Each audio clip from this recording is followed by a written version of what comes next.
आज आता आपण 7वा अध्याय सुरू करणार. पुन्हा आपल्याला सांगते काय भगवद्गीतेचं गौड बंगाल आहे तर थोडं निराळ्या तऱ्हेनं सांगते आपल्याला. भगवद्गीता हा संवाद आहे. संवादामध्ये बुद्धीपेक्षा हृदयाला जास्त महत्व असतं. एक उदाहरण घ्या. आपल्याकडे प्रस्थानत्रय असं म्हणतात. म्हणजे काय हो तर वेदांत म्हणून जो आहे, वेदांत म्हणजे तत्वज्ञानाची पद्धती एक, याला दर्शन म्हणतात, वेदांत दर्शन. त्याचे 3 पायाभूत ग्रंथ आहेत. त्याच्यामध्ये मूळ उपनिषद आहे, 10-11 उपनिषद. नंतर ब्रह्मसूत्र, त्याला शारीरिक सूत्र असंही म्हणतात. हे 2 तिन्ही अतिशय महत्वाची आहेत. उपनिषदामध्ये बुद्धीला आपण म्हणतो तसं महत्व नाही, आत्मनिष्ठ बुद्धीला महत्व आहे. आणि स्फूर्तीने जे आलेलं आहे ते ऋषीने सांगितलं, त्याचा संबंध अभ्यास करून काय मतीचा अर्थ आहे हे ब्रह्मसूत्रात सांगितलं. या दोन्हीला विशेषतः उपनिषदाला श्रुती म्हणतात. भगवद्गीता आहे तिसरा, भगवद्गीतेला स्मृती म्हणतात. श्रुतीपेक्षा स्मृती कमी दर्जाची असते. भगवद्गीतेमध्ये उपनिषदांचा सारांश आहे. उपनिषद वाचल्याशिवाय भगवद्गीता करणार नाही, अगदी उघड आहे. आणि तो अभ्यास असल्याशिवाय ज्ञानेश्वरी करणार नाही, हे बुद्धीचं झालं. पण मग गीतेचं महत्व काय आहे? संवादामध्ये तर्काला गौड महत्व असतं, त्या माणसाच्या समजण्याला जास्त महत्व असतं.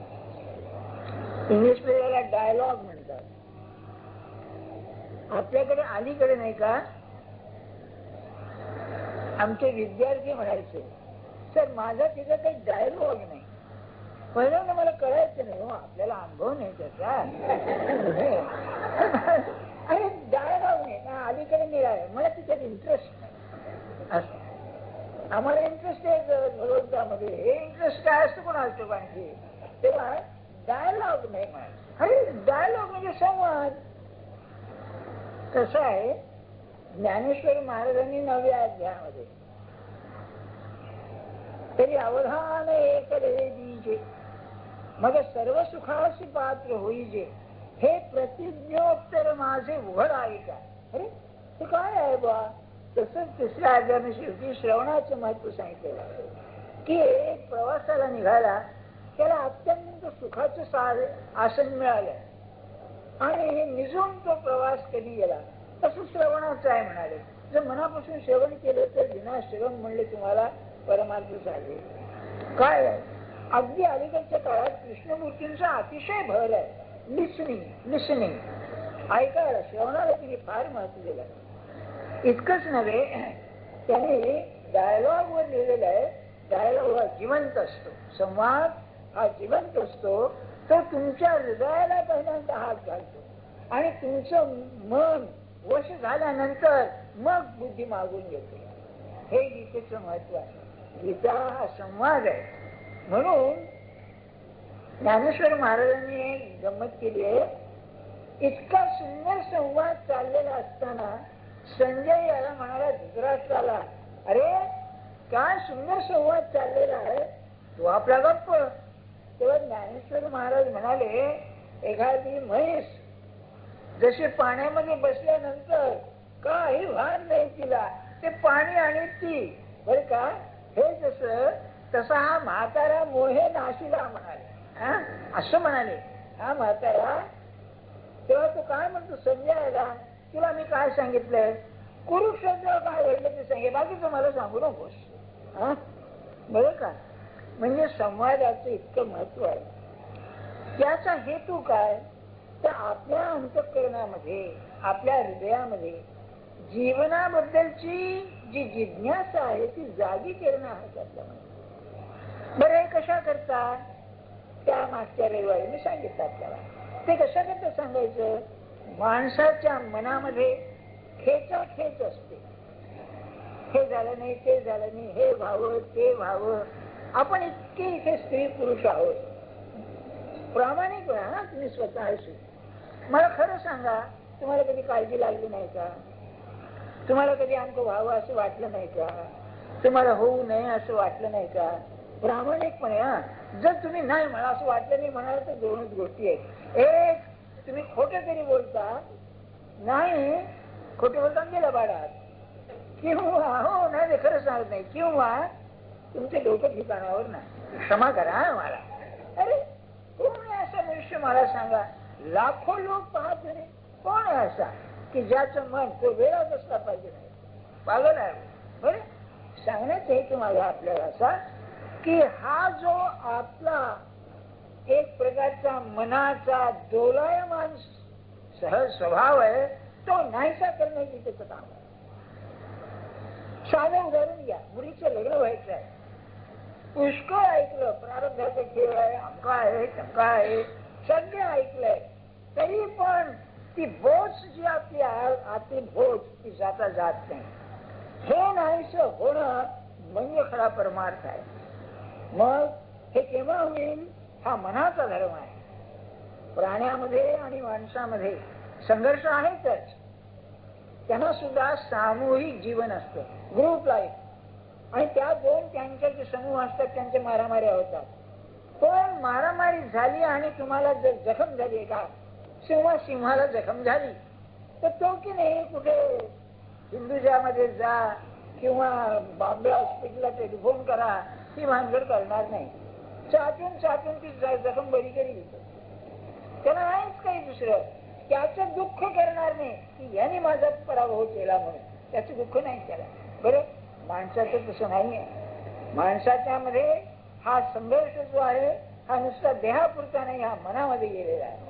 आणि मन शांत तर देह काही का असेना असं माणसाचं आहे. प्राण्यात काय आहे? देह काही का असेना, मन त्याला नाहीच. तसं संघर्ष नाही मनामध्ये. आपलं तसं नाही. आपला संघर्ष मनामध्ये आहे. तुम्ही साधी गोष्ट बघा. समजा खालच्या कोर्टात तुमचा पराभव झाला, वरच्या हायकोर्टात गेले, तिथे पराभव झाला, सुप्रीम कोर्टात आणि जिंकली, तर काय म्हणता? सुप्रीम कोर्टात पण लढलो मी. हा लगाचा रात्री लघवीला बाहेर जायला घाबरतो, आणखी लढतो म्हणे. हा भाषा कशी आहे बघा. म्हणजे संघर्ष मनातला आहे, शौर्य मनाचं आहे, देहाचं नाही आहे. ते मनाचं जे शौर्य आहे त्याला ते आत्मशांती असं म्हणतात. आणि ती ज्यांनी मिळवली त्यांनी जीवन सुखी केलं. बाहेरचं काय आहे? अर्जुनाला जेव्हा निघतो म्हणाला, हा पळपुटे पण आहे म्हणाला, यात काय तुला तोंड दिलंच पाहिजे.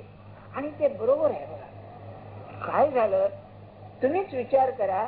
तुमचं तुमच्या आई वडिलांच्या वर प्रेम आहे, बरं, आणि आई काहीतरी बोलली तुम्हाला राग आला, आईच्या थोबाडीत माराल तुम्ही? मी नाही असं धरून चालतो, हा, कारण काय कठीण काळ आलेला आहे. नाही, तुम्ही म्हणाल नाही म्हणून, नाही का? म्हणजे आपल्याला ते धाडस नाही. म्हणजे त्यांचं डोकं कमी जास्त होऊन सुद्धा आपण गप्प बसतो. इथे भीष्माचार्य, अरे काय मान होता भीष्माचार्यांना, ज्ञानी म्हणून मान होता. आणि ते जेव्हा विरुद्ध उभे राहिले सेनापती म्हणून, त्यांचे सेनापती भीष्माचार्य, तेव्हा अर्जुनाला प्रश्न पडला, लहानपणापासून ज्यांना आजोबा जगाला मान्य असे मानले त्यांच्यावर बाण टाकायचे म्हणजे काय? म्हणजे किती कठीण आहे मला सांगा. तसं द्रोणाचार्याचं की द्रोणाने मला अर्जुन बनवलेला आहे. ज्ञानेश्वर महाराजांनी म्हटलेलं आहे याच्यामध्ये की मी पार्थ असेल तर द्रोणाचा केला. ते जेव्हा समोर उभे राहिले तेव्हा काय, मी खरं सांगू का आपल्याला, हे आपलं गमतीच आहे. द्रोणाचार्यांना भीष्माचं उत्तर तुम्हाला माहितीच आहे, प्रसिद्धच आहे. अहो तुम्ही यांच्या बाजूने लढता, कौरवांच्या बाजूने, तुम्हाला माहिती आहे ते बरोबर नाही आहे. अर्थस्य पुरुषो दास, माणूस हा पैशाचा दास आहे. अर्थ म्हणजे पैसा असं सांगितलं भीष्माचार्यांनी. यांचं अन्न मी खाल्लेलं आहे दुर्योधनाचं, तेव्हा त्यांच्या बाजूने मला लढायला पाहिजे. उत्तर बरोबर आहे का मला सांगा? हे कोणाला पटण्यासारखं आहे? हे भीष्माचं उत्तर. आणि द्रोणाचार्याचं आपल्याला सांगतो अर्जुनासारखा प्रिय शिष्य, काय प्रेम होतं अर्जुनावर त्यांचं. आणि खरोखरच आहे, विद्या घेणारा भेटला ना खरं. जसं एखादा बाप गवई आहे आणि मुलांनी खरं विद्या घेतली बापापासून, तर काय त्याला कौतुक वाटेल, घरची विद्या. तसं द्रोणाचार्यांनी अर्जुनाला केलं आणि समोर उभे राहिले. तेव्हा प्रसंग असा आला की काय बघा, कृष्णाने धर्मराजाला सांगितलं, हा म्हातारा जोपर्यंत आहे द्रोणाचार्य, तुला यशाची आशा नाही. आणि युद्ध म्हणल्यानंतर आहो, धर्मराज झाला म्हणून काय झालं, जिंकण्याचे आहेच की नाही, का खेळ आहे म्हणून खेळतोय. मग खोटं बोल, केवढा प्रसंग आहे. जन्मभर जो खोटं बोलत नव्हता त्याला खोटं बोलायला लावला. बघ बुवा असं आहे. आणि दुसरं मला सांगायचं, एवढे मोठे द्रोणाचार्य जरी झाले तरी विद्वान होते, साधू नव्हते.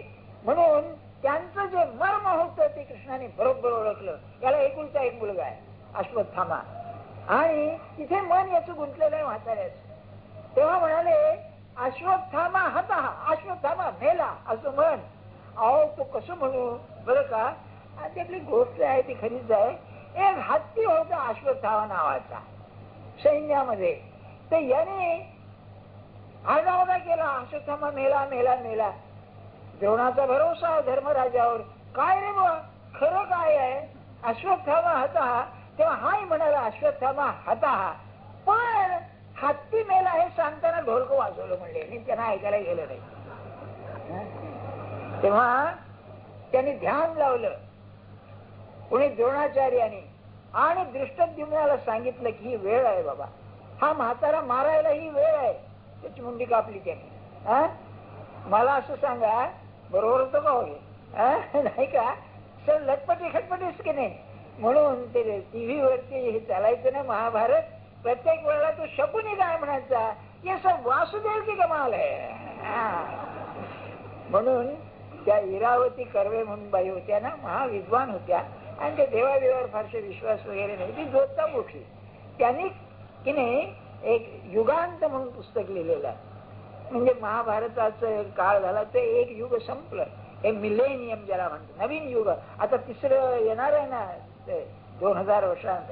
तेव्हा ती काय म्हणते, इतक्या व्यक्ती आहेत महाभारतामध्ये, श्रीकृष्णाची व्यक्ती इतक्या हातातून निसटणारी आहे की जिकडे तिकडे पाहावं तिकडे हा पुढे आहे आपला, आणि धरता येत नाही पुन्हा त्याला. काय कमाल आहे मला सांगा. खोटे बोलला, सगळे उलटापालट केली, लबाड्या केला, राजकारण केलं, आणि तो परीक्षितावर यांनी जेव्हा ब्रह्मास्त्र टाकलं अश्वत्थामाने, तेव्हा प्रतिज्ञा, मी जर कधी खोटं बोललो नसेन, मी कधी लबाडी केली नसेन, आणि तरी जिवंत जिवंत झालो हो ही मध्ये पुन्हा. म्हणून लोकमान्य म्हणाले, ते फार आजारी होते ना शेवटी, तेव्हा मधून मधून शुद्धीवर यायचे. तेव्हा त्यांना श्रीकृष्ण ती शुद्ध आली की नाही पाहण्याकरता एकदा श्रीकृष्णाचा फोटो दाखवला त्यांना. त्यावेळेला शुद्धीवर होते ते, आणि म्हणाले याचं अनुकरण करावं म्हणाले. बरं काय एवढंच बोललं, ती पुन्हा कोमामध्ये गेले, डायबेटिक कोमा होतं त्यांना. सांगायचं माझा हेतू काय, आपल्याला या सगळ्या भानगडीमध्ये अर्जुनाला लढायला लावलं. आपल्याला माहितीये अर्जुनाने भीष्माचार्याला नाकात दम आणला, पण ते म्हातारं खोड एकदम तो काय कर्म करीजे लघुले कराने. अरे माझ्या समोर एका लहान पोरगा आहे, तू काय लढतोयस. म्हणून जेव्हा अवतार सुरू झाला भीष्माचा, असा त्यांनी कमष्टी काढली याची, अर्जुन रक्तमंबाळ झाला आणि काही करता येईना. तेव्हा श्रीकृष्ण माहितीये ना चिडले, आणि कृष्णाची प्रतिज्ञा अशी, न धरी शस्त्र करी मी, युद्धामध्ये शस्त्र धरणार नाही. आणि अर्जुनाची अवस्था बाण सुटनात ना, पाहिल्यावर खाली उतरले, चक्र मिळे ना म्हणून रथाचं चक्र घेऊन म्हणले गेले. भीष्माने शस्त्र खाली ठेवलं, ये रथावरी झणी यदुराया, ये ये ये, अरे तुझ्या हातनं मरण येण्याचं भाग्य नाही दुसरं काही. असं म्हणून मला माहिती आहे की मग यानं मारून टाकले नाही, त्या शरबंदरी गेले. सांगण्याचा हेतू सगळा काय आहे, ही पार्श्वभूमी ध्यानात ठेवा. आणखी काय वाईट प्रसंग माणसावर येणार हो नाही का. अशा सगळ्या धमालीमध्ये मन शांत पाहिजे हे अर्जुनात. गीता काय सांगते, सगळ्या उलथापालथी होऊ दे, आणखी काय प्रसंग यायचा. मला एक कीर्तनकाराने तुकाराम बुवांची गोष्ट सांगितली आठवते. गोष्ट खरी असेल नसेल, पण कीर्तनकार हुशार, शंकाच नाही अगदी. त्याला एखादा सध्याचा पुरस्कार मिळाला हरकत नाही, अशापैकी आहे बरं का. पैसा गेला, कर्ज झालं, बायको मेली, अन्न करीता असली मेली, मुलगा होता तो गेला, महाजनकी होती गावची ती गेली, दुकान गेलं, कर्ज झालं, खायला अन्न नाही अशी स्थिती झाली. तेव्हा जिजाबाईला म्हणाले, हे बघ आता चांगले दिवस येणार आपल्याला. अहो काय म्हणता, काय वाईट करायचं राहिलंय काय म्हणले देवाने, आता चांगलं करावंच लागेल त्याला. गोष्ट त्यांची आहे बरं का. म्हणजे हद्द झाली सगळ्याची, वाईटपणाची, दुःखाची हद्द झाली असं म्हणण्याचा हेतू बरं का. अशी हद्द झाली असताना सुद्धा पुन्हा डोकं वर काढून प्रपंच करण्याची जी खुबी आहे ती इथे आहे. एवढे काय आणखी येणार आहे. याला महाराजांचं दृष्टांत फार अप्रतिम आहे. घूस असते म्हणजे घूस, तिला तुम्ही मारलं ती फुगतच जाते, आणखी जितकं मारावं तितकं फुगत जाते. तसं भगवंताशी चिकटलेला जो माणूस आहे तो जितकं दुःख येईल तितकं तुझ्याकडून येत आहे, हा प्रसाद आहे, ही कृपा आहे, ही जाणीव ठेवून जो अधिकाधिक श्रद्धावान बनतो तो खरा गीतेचा अभ्यासक आहे. आणि ते आता 7व्या अध्यायात सुरू होत आहे. 7व्या अध्यायाची प्रस्तावना ही आहे की दुःख राहणार, अपूर्ण आहे ना जग, हे अपूर्ण असल्यामुळे हे राहणार. कितीही चांगला हा असू दे प्रपंच, कुठेतरी त्यामध्ये गोम असते बघा.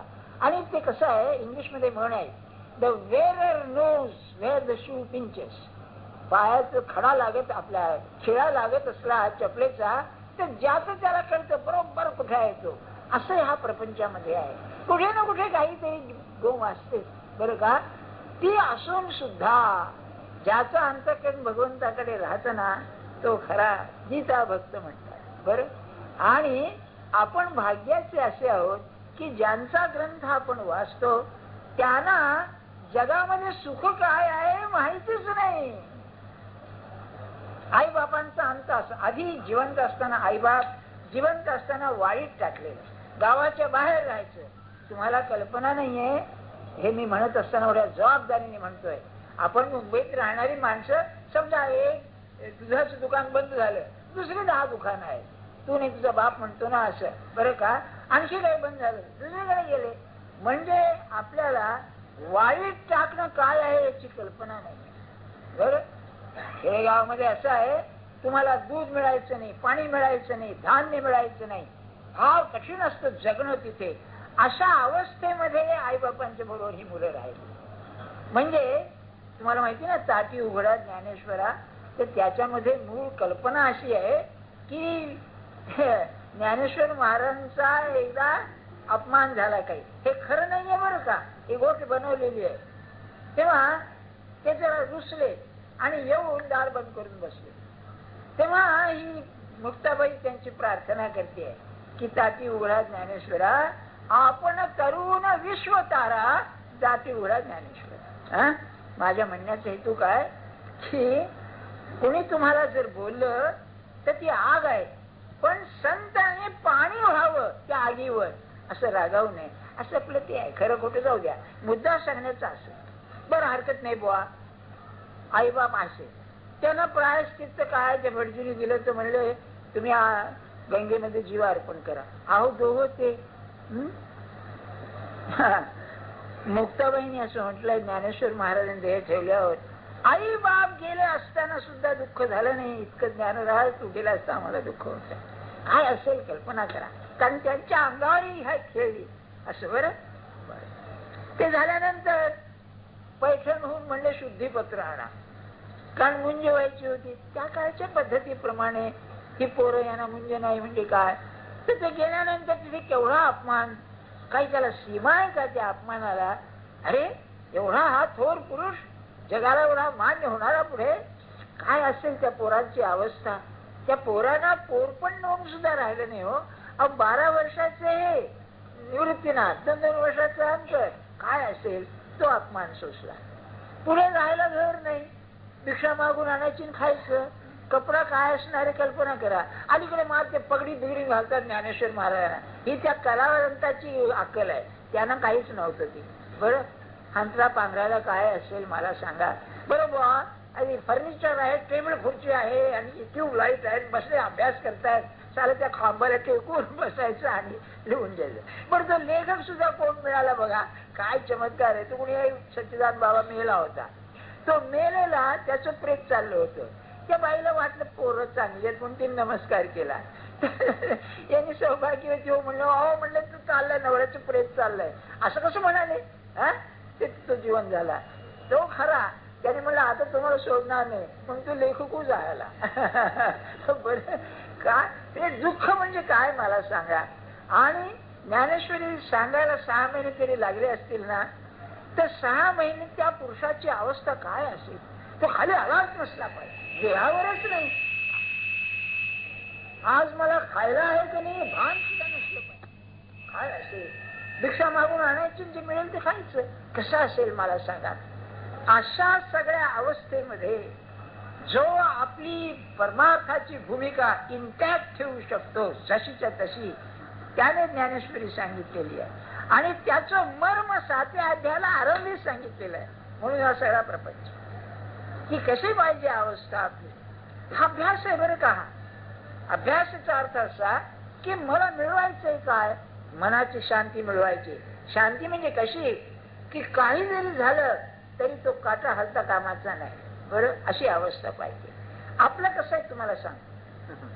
तुम्ही भाजी मार्केटात कधी भाजी आणायला गेला असाल तर स्त्रिया पुरुष तर तुम्हाला माहिती आहे बरं का.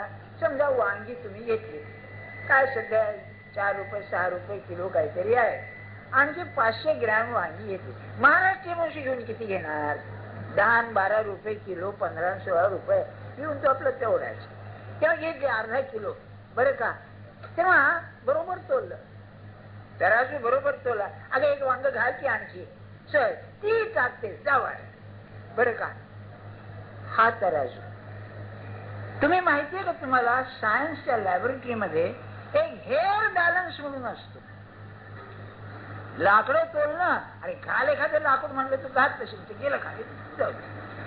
हेअर बॅलन्स, हेअर म्हणजे केस, केसाचं वजन करतात. आणि ते इतकं असतं चला इकडे तिकडे गेले की तो वाटा दाखवतो. तर सत्पुरुष म्हणजे पहिला तराजू सारखा बरं का. त्याला तोला बरोबर कमी जास्त झालं जाऊ दे त्यात काय. पण आम्ही म्हणजे हेअर बॅलन्स, जरा कमी जास्त झालं. अहो काय उद्या म्हणले हॉटेल बंद आहेत, मग चहा कसा ऑफिसमध्ये मिळायचा, आतापासूनच काळजी त्याची नाही का. किंवा जरा कमी जास्त काही झालं काय सरकार आहे नाही का असं आपण म्हणणार. हे नसून ज्ञानेश्वर महाराजांनीच म्हटलेलं आहे स्वतःच्या शब्दाबद्दल 18व्या अध्यायामध्ये, तुम्हाला आठवतही असेल, तुकोनी घेतली मोती जैसी. मी कशी वापरली म्हणले भाषा. तुम्ही आम्ही टेलिफोनवर बोलतो ना तेव्हा पाहावं, हे तुकोनी घेतली मोती आहे जैसी. आणि आपण जे भरमसाठ बोलत राहत नाही का. आणि बोलण्याचे विषय काय, तू काय खाल्लं मी काय खाल्लं, मग तू कुठे गेली होतीस मी कुठे गेली होतीस. म्हणून ते मध्ये निघाला होता कायदा, या कंपनीने काढला, टेलिफोन कंपनी 3 मिनिटं बोलायचं नंतर नाही का. तेही ओळखून असतील, ते स्वतःच लेखाचे 10-10 मिनिटं बोलतात, तर मग 3 मिनिटं काय करायचं. काय बघा कसं असलं पाहिजे, आलं पाहिजे. म्हणजे माणूस कसा पाहिजे, प्रत्येक गोष्ट जेवढाच तेवढं नाही का. आता हे सगळं 7व्या अध्यायात त्याला त्यांनी ज्ञान म्हटलेलं आहे. आणि ज्ञान सांगताना ज्ञानम विज्ञान सहितम असा शब्द वापरलेला आहे. कमाल अशी आहे, विज्ञान शब्दाचा अर्थ मूळ संस्कृतामध्ये अनुभवाचं ज्ञान असं आहे. बरं, ज्ञानेश्वर महाराजांनी त्याचा अर्थ प्रपंच असा केलेला आहे. आणि अतिशय बरोबर आहे. आपण सायन्सला विज्ञान म्हणतो. विज्ञानाचा अर्थ काय आहे तर तुम्हाला जो सिद्धांत प्रस्थापित करायचा आहे त्या सिद्धांताचं निरीक्षण केल्याशिवाय, निरीक्षण करूनच जे सिद्ध होतं ते खरं. म्हणून प्रपंचाला विज्ञान म्हटलेलं आहे. दृश्याचं ज्ञान हे प्रपंच विज्ञान आणि आत्मज्ञान हे ज्ञान. म्हणून ज्ञान विज्ञान सहितम. तुला जर समजलं तर तुला मोक्ष आहे. बरं का? विज्ञानाची गंमत अशी आहे, विज्ञान हे अपूर्ण आहे. दर युगामध्ये आणि दर पिढीमध्ये असं म्हणतो विज्ञानात फरक होऊन जातो. विज्ञान पूर्णतेला नाही जाणार. सध्याच्या काळी आजपर्यंत जगात विज्ञान वाढलं नव्हतं, एवढं विज्ञान वाढलेलं आहे. चंद्रावर मनुष्य जातो म्हणजे काय मामूली गोष्ट आहे. असं असून सुद्धा विज्ञान अपूर्णच आहे. मग विज्ञान काय करतं? निरीक्षण करतं, ऑब्झर्वेशन, आणि त्याच्या पायावरती सिद्धांत बांधतं. बरं का? मी आपल्याला मागच्या अभ्युपगम म्हणजे याला इंग्लिशमध्ये हायपोथेसिस म्हणतात. म्हणजे कार्यकारणामध्ये कारणाची कल्पना करणे याला हायपोथेसिस, अभ्युपगम म्हणतात. तर त्याच्यामध्ये संशय असतो, संशय सहित असतं. किंबहुना खोटा अभ्युपगम जो असतो ना तो खऱ्या अभ्युपगमाला मदत करतो. A false hypothesis is always an aid to the true hypothesis. तर्कशास्त्राचा नियम आहे हा. एक 3-4 तुम्ही सिद्धांत आपल्या अभ्युपगमांचा हायपोथेसिस ते बांधले, त्याचा खरा एखादा ठरतो. एक उदाहरण घ्या, त्यातलं प्रसिद्ध न्यूटन नंतर संबंध विश्वाबद्दल नवीन सिद्धांत आइन्स्टाईनने काढला. तेव्हा त्यांनी जेव्हा तो सिद्धांत मांडला, थिअरी मांडली, ती अशी मांडली किंवा त्या ग्रहणाच्या याच्यामध्ये प्रकाश वक्रीभवन होईल त्याचं, आणि अमक्या वेळेला होईल. ते बरोबर झालं. ते झालं म्हणूनच त्याचं हे सिद्धांत खरं ठरलं. आता म्हणतात त्याचाही सिद्धांत अपूर्ण आहे, आणखी पुढे जायला पाहिजे. हा विज्ञानाचा गुण आहे. पण ज्ञानाचं कसं आहे? ज्ञान म्हणजे ज्ञानच. जे ज्ञान अपूर्ण आहे ते ज्ञानच नव्हे. खरं सांगतो आपल्याला, अगदी साधं उदाहरण आहे. समजा एखाद्या माणसाचं घरात कोणीतरी वारलं आणि आपण समाचाराला गेलो. आपण ऐकलेलं असतं भारतामध्ये वेदांत पुष्कळ, तेव्हा आपण ऐकलेलं असतं शंकराचार्य काय सांगतील जगाच्या अशाश्वततेबद्दल, इतकं आपण बोलतो की नाही? नाही का? काय पुनरपि जननम पुनरपि मरणम पुनरपि जठरी जठरे विषय काय. अरे किती म्हणजे बोलू नका. आणि आपल्या घरामध्ये आपल्या माणसावर जो प्रसंग आला तर हे ज्ञान कुठे जातं मग? नाही का? म्हणजे हे ज्ञान ज्ञान नव्हे. म्हणून समर्थाने एक गंमत केली आहे, एवं पोट भरावयाची विद्या तयास म्हणू नये सद्विद्या. आमच्यासारखी पोट भरायची विद्या. हो काय ते वेदांत सांगताना क्लास रंगून जायचा. वाह काय सरांचं ज्ञान आहे. घरी येऊन पहा जरा म्हणजे कळेल काय आहे ते. नाही का? किंबहुना कीर्तनकार असतात ना, मी त्यातलाच आहे. त्या कीर्तनकारांना मी नावं ठेवत नाही, त्याचं जीवन त्यावर असतं. बरं का? काय तो पैशाचा आणि कामवासनेचा दोष वर्णन करील किंवा इंद्रिय भोगांचे दोष वर्णन करील विचारू नका. हे वर्णन करून जेव्हा आरती होऊन तबक फिरतं ना, त्या आल्यानंतर काय रे बा किती, मग पेटीवाल्याला किती, तबलेवाल्याला किती, मला किती, किती हिशोब असतो बघा. हे ज्ञान ज्ञान नव्हे. तर खरं ज्ञान म्हणजे ज्या ज्ञानाला पुढे गतीच नाही. ज्ञान म्हणजे ज्ञान. बरं का? मग या ज्ञानाची लक्षणं काय? सुरुवात तिथून आहे म्हणून सांगतोय. ज्ञानाची गंमत अशी आहे, ज्ञानाचे 3 गुण आहेत. पहिला असेल तर ज्ञान मालकीचं नाही. माझं ज्ञान तुझं ज्ञान हे नव्हे. Knowledge is universal. हा सगळा विचार युरोपियन लोकांनी अधिक केलाय म्हणून इंग्रजी सांगते आपल्याला. इतका विचार खोल आपल्याकडे ज्ञानाबद्दल झालेला नाही. स्थूल मानाने आहे. नॉलेज मस्ट बी युनिव्हर्सल याचा अर्थ असा की ते आम जगाला मोकळं पाहिजे. हे माझं ज्ञान तुझं ज्ञान नव्हे. आणि हे संतांनाच साधलं बघा अगदी की तुकाराम